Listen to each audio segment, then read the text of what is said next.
This is the sewer outlet line. So it goes under, it exits the house underneath the office, goes into the office, runs diagonally underneath, and then goes underneath the gas line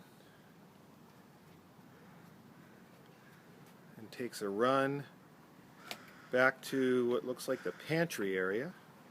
Oh no, it takes a run back to the shower area, the downstairs shower. And then it branches out.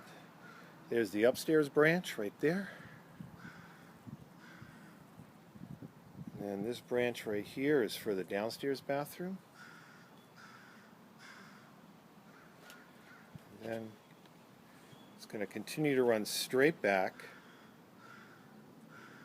to the kitchen, back through the dining area, and then it takes a 45-degree cut over to the back corner of the house where it'll make a run to the upstairs master bath.